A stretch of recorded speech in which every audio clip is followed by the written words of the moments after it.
Why we miss the 90s. We say we miss the 90s, the malls, the arcades, the video stores, the Saturday morning cartoons, the dial-up internet, the music, the movies, the feeling. But maybe that's not what we miss at all. Because if you really think about it, most of those things still exist in some form.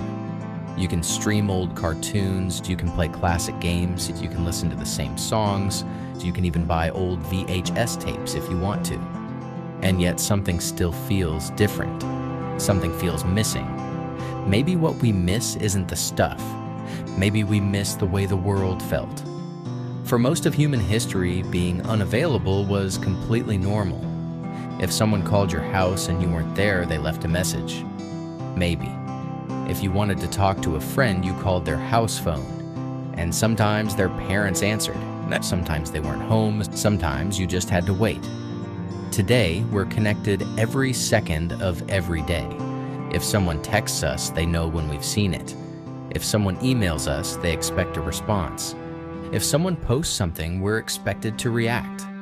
The world became faster, more connected, and more efficient.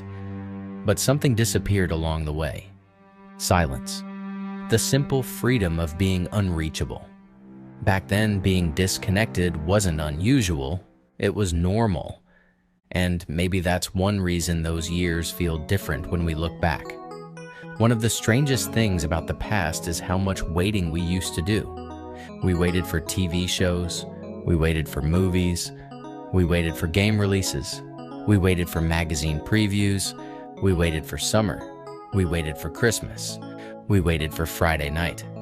And somehow, all that waiting made things feel bigger. Today, almost everything is available instantly. Any song, and any movie, any show, and any answer, any distraction. We've gained convenience, but convenience has a hidden cost. Anticipation. Because anticipation is part of enjoyment. Sometimes the excitement before something happens is just as powerful as the thing itself. When everything is available immediately, nothing has a chance to build anticipation. And without anticipation, experiences often feel smaller than they used to. Think about where people gathered: the mall, the arcade, the local diner, the basketball court, the movie theater, the neighborhood, the food court. These weren't just locations, they were communities. You didn't log into them, you showed up. You bumped into people unexpectedly. You met friends by accident. You discovered things you weren't looking for. Most of our relationships existed in places, not platforms. Today, we have access to thousands of people online. But many people still feel lonely because connection and community aren't always the same thing. And maybe what we miss isn't the mall itself. Maybe we miss having a place that felt like it belonged to us. Now let's be honest. The 90s weren't perfect, not even close. The internet was slow, cars broke down, people struggled financially. Schools had problems, families had problems, life had problems. Nostalgia has a funny way of editing reality. It smooths over rough edges. It highlights the moments that mattered and quietly removes the rest.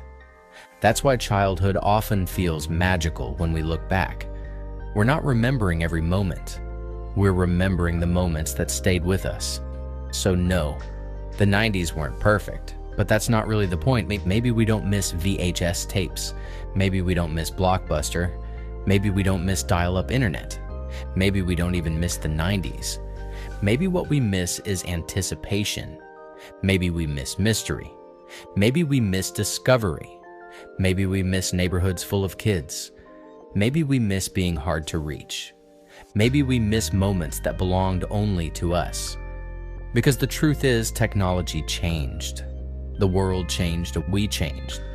But the feelings we associate with those years never really disappeared. They're still there, hidden inside old songs, old photographs, and old TV shows, old sounds, old memories, waiting to be rediscovered. Maybe that's why nostalgia is so powerful. It isn't about going backward. It isn't about wishing the world stayed the same. It's about remembering what mattered. The moments, the people, the feelings, the parts of life that moved a little slower, The things we never realized we'd miss until they were gone. Maybe we don't miss the 90s because they were better. Maybe we miss them because they reminded us how to be present. And somewhere along the way, that's a feeling many of us forgot.